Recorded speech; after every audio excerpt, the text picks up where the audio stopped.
വരുന്ന തെരഞ്ഞെടുപ്പിന് നിങ്ങളുടെ പാർട്ടി മത്സരിക്കുന്നുണ്ടോ? ഞങ്ങളുടെ ഒരു രാഷ്ട്രീയ പാർട്ടിയൊന്നും ആയിട്ടില്ല. ഒരു തരത്തിൽ പറഞ്ഞാൽ ഒരു സോഷ്യൽ ഓർഗനൈസേഷൻ. പൗരബോധം പഠിപ്പിക്കുക, അതാണ് ആദ്യത്തെ സ്റ്റെപ്പ്.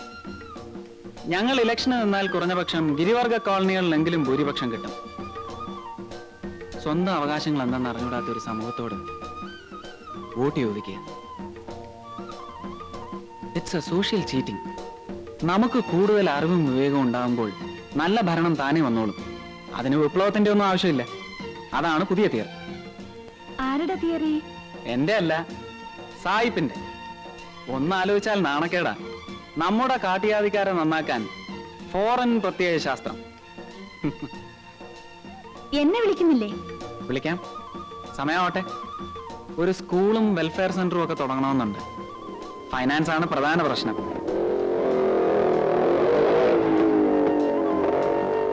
ഇത് ഞങ്ങളുടെ ഒരു പ്രവർത്തകനാണ്, രാജു. വീട്ടിൽ പോയിരുന്നു അല്ലേ? ആ, അവിടുന്ന് രാവിലെ ഇറങ്ങിയെന്ന് പറഞ്ഞു. ഇടയ്ക്ക് ഞാനൊന്ന് കറങ്ങി. അത് മനസ്സിലായി. ഇത് ലക്ഷ്മി. ഹലോ. ഹലോ. ഞാൻ പോട്ടെ. വരട്ടെ.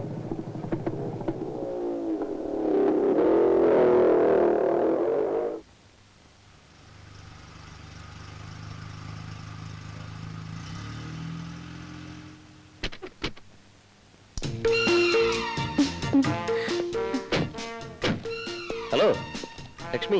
മഹി എന്ന് വന്നു? ഇന്നലെ. ഇതെന്റെ ഫ്രണ്ടാണ് ബാബു. ഇത് ലക്ഷ്മി. ഞങ്ങള് ക്ലാസ്മേറ്റ്സ് ആണ്. അതായത് ആദ്യം ഞാൻ സീനിയർ, ലക്ഷ്മി എന്റെ ജൂനിയർ. പിന്നെ ഞങ്ങൾ ഒരു ക്ലാസ്സില്. പിന്നെ ലക്ഷ്മി എന്റെ സീനിയർ. ഒരു സൂപ്രണ്ട് ആവശ്യം ഞാൻ ഇറക്കാം. വേണ്ട, ഇപ്പൊ ബസ് വരും. അയ്യോ, അതിലും എത്രയോ സുഖം. ഇത് കേറുന്നേ. ഒരു കൂട്ടുകാരി വരാനുണ്ട്. മഹി BA ജയിച്ചോ? ഇല്ല, പഠിച്ചോണ്ടിരിക്കുക. കറസ്പോണ്ടൻസ് കോഴ്സ് അല്ലേ? ഏതാ യൂണിവേഴ്സിറ്റി? ബറോഡ യൂണിവേഴ്സിറ്റി. അതിനാ സിറ്റി താമസിക്കുന്നേ. അതെ, പോട്ടെ.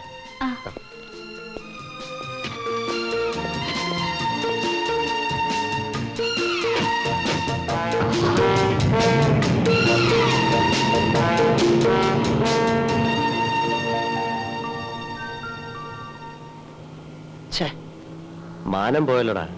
അവൾ എന്നെ കളിയാക്കാൻ തന്നെ ചോദിച്ചാ അല്ലടാ? അതെ അതെ. അല്ലല്ലയാ, എന്താ നിന്റെ ഡയലോഗിൽ ഒരു സോഫ്റ്റ് കോർണർ, ഒരു ശൃംഗാരം? പ്രേമം അവക്കോ? അല്ല, എനിക്ക്. അപ്പൊ അവളോ? അവള് പ്രേമിക്കും, ഇല്ലെങ്കിൽ പ്രേമിപ്പിക്കും. എവിടെ അടിച്ചും നിന്നായിരുന്നു ആ ഒറ്റ. ഒന്ന് തുറക്കണ്ടേ?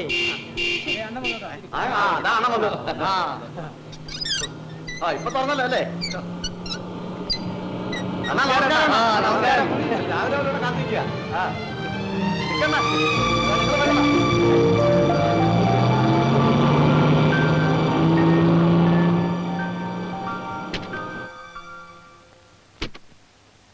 അണ്ണാ, അണ്ണന്റെ വാച്ച്മാനൊരു മോശമാണ്.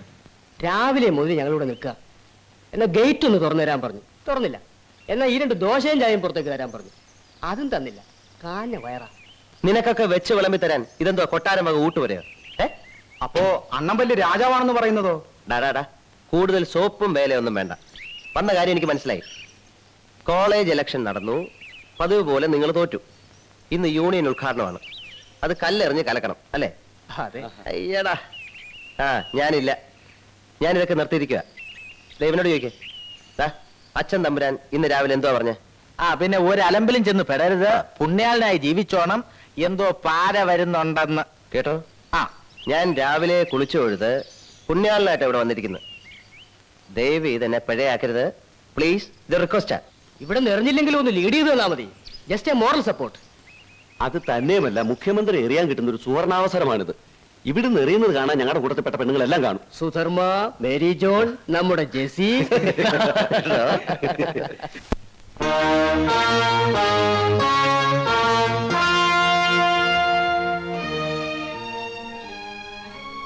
മിസ്റ്റർ നായർ ഇതൊരു തീരുമാനമൊന്നും പറഞ്ഞില്ല. അതെ, ഇത്രയും സമയം ഞാൻ അത് ആലോചിക്കുകയായിരുന്നു. തമ്പുരാനെ പോലെയുള്ള വലിയൊരാളൊരു കാര്യം പറയുമ്പോൾ എങ്ങനെയാ വയ്യാന്ന് പറയുന്നത്? പക്ഷേ എന്റെ പൊസിഷൻ കൂടി തമ്പുരാനൊന്ന് മനസ്സിലാക്കണം. ഇലക്ഷനിൽ നമ്മുടെ കക്ഷി ജയിക്കുമെന്നുള്ളത് ഉറപ്പാ. അതിലെനിക്ക് ടെൻഷനില്ല.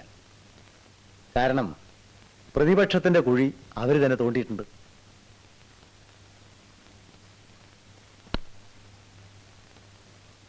തമ്പുരാൻ അറിയാമോ, 40ഓളം മുൻമന്ത്രിമാര് മത്സരരംഗത്തുണ്ട്. അതിൽ 30 എണ്ണമെങ്കിലും ജയിച്ചു കയറും. എല്ലാവരും മന്ത്രിസ്ഥാനം കൊടുക്കണം. ഞാൻ എവിടെ കൊണ്ടുപോയി അക്കോമഡേറ്റ് ചെയ്യും? അതെല്ലാം പാർട്ടി പ്രസിഡന്റും നിങ്ങളും കൂടെ വിചാരിച്ചാൽ നടക്കാന്നേ ഉള്ളൂ. രാജശേഖരാ, എല്ലാം പറഞ്ഞിട്ടില്ലേ? അയ്യോ, ഞാനെല്ലാം പറഞ്ഞു. ഓരോരുത്തർക്കും ഓരോരോ ബുദ്ധിമുട്ടുകൾ. എങ്ങനെയെങ്കിലും ഇതൊന്ന് നടത്തി തരണം. പണം എത്ര വേണമെങ്കിലും ഞാൻ മുടക്കാം. പണമല്ല തമ്പുരാനെ ഈ പ്രശ്നം. വിശ്വംഭര, താൻ തന്നെ പറയൂ, ഞാൻ എന്ത് ചെയ്യണം? തമ്പുരാനെ, 2 കാര്യങ്ങളാണ് അവിടുന്ന് ആവശ്യപ്പെട്ടത്. അതിലൊരു കാര്യം ഞങ്ങൾ സാധിച്ചു തരാം. മഹേന്ദ്രന് ഞങ്ങൾ ഒരു സീറ്റ് കൊടുക്കാം. ജയിപ്പിച്ചെടുക്കേണ്ടത് തമ്പുരാന്റെ റിസ്ക്. പിന്നെ യാതൊരു രാഷ്ട്രീയ പാരമ്പര്യവുമില്ലാത്ത ഒരാളെ ആഭ്യന്തരമന്ത്രിയൊക്കെ ആക്കുക എന്ന് പറഞ്ഞാൽ ബാക്കിയുള്ളവരോട് ഞങ്ങൾ എന്ത് സമാധാനം പറയും? ഇത്തവണ തമ്പുരാൻ ഇതുകൊണ്ട് തൃപ്തിപ്പെടണം. അതെ, മഹേന്ദ്രൻ ചെറുപ്പല്ലേ, ഇനിയും സമയമുണ്ടല്ലോ. ഈ രാജവംശത്തിലെ ഇളം തലമുറക്കാരൻ വെറും ഒരു MLA ആകാന്ന് വെച്ചാൽ വേണ്ട, അത് വേണ്ട. വക്കീലേങ്ങി തരൂ. മൂന്നാറിൽ എനിക്കൊരു എസ്റ്റേറ്റ് ഉണ്ട്, തെക്കമ്പൂർ പ്ലാന്റേഷൻ. അത് ഞാൻ ഇഷ്ടദാനം തരാം. ആരുടെ പേരിൽ വേണമെന്ന് പറഞ്ഞാൽ മതി. അപ്പുറത്തിരുന്ന് രാമനാമം ചൊല്ലുന്ന എൻ്റെ അമ്മയെ നിങ്ങൾ കണ്ടില്ലേ? അവരുടെ കണ്ണടയും മുമ്പ് മഹേന്ദ്രനെ നിങ്ങളൊരു മന്ത്രിയാക്കണം. ഒരു കാര്യം നിങ്ങൾ ഓർക്കണം, രാജകുമാരനാണ് മഹേന്ദ്രൻ. ജാതകദോഷം, അല്ലെങ്കിൽ ഈ നാട് ഭരിക്കേണ്ടവനാണവൻ. അവനെ നിങ്ങൾ വെറും ഒരു MLA ആക്കുന്നത് അതെനിക്ക് മാനക്കേടാ. പറയൂ, എസ്റ്റേറ്റ് ആരുടെ പേരിൽ എഴുതണം? തമ്പുരാൻ ഞങ്ങളെ അഴിമതിക്കാരാക്കിയേ അടങ്ങൂ, അല്ലേ വിശ്വംഭര? അയ്യോ,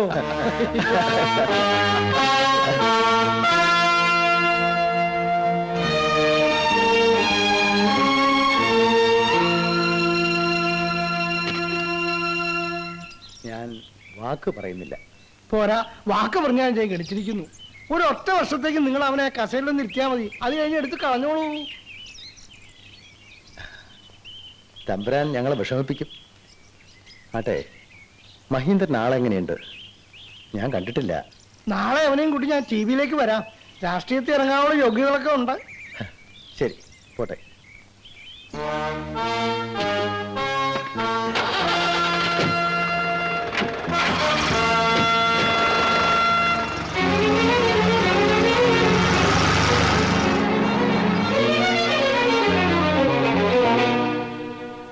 അവിവേകം പൊറുക്കണം തമ്പുരാനെ. ലക്ഷക്കണക്കിന് രൂപ വിലയുള്ള എസ്റ്റേറ്റ് എഴുതി കൊടുത്തിട്ട് 1 വർഷത്തേക്ക് മാത്രം മന്ത്രിയാക്കണമെന്ന് പറഞ്ഞാ അത് എന്തൊരു നഷ്ടക്കച്ചവടാ.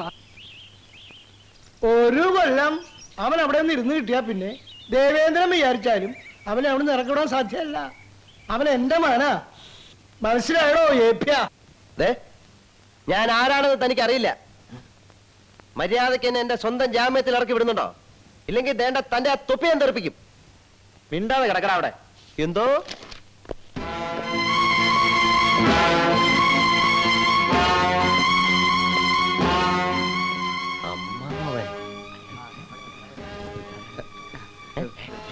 മാറി നില്ലടേ,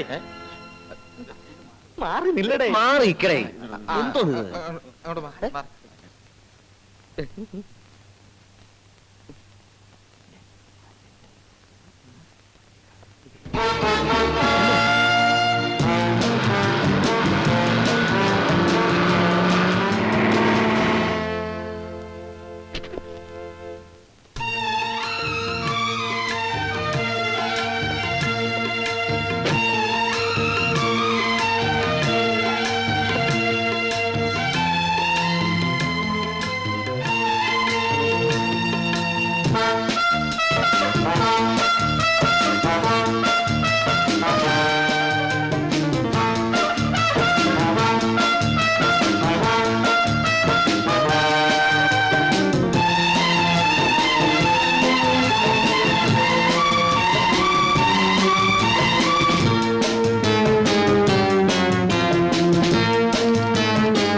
ഒരു പ്രശ്നവുമില്ല സാർ, പോകാം. തുപ്പി തെറിപ്പിക്കുമെന്ന് നേരത്തെ പറഞ്ഞ ചുമ്മാതെ വരട്ടാനാ. പക്ഷെ ഇപ്പൊ പറയുന്നു തെറിപ്പിക്കും. സാർ, എന്തോ വാടാ.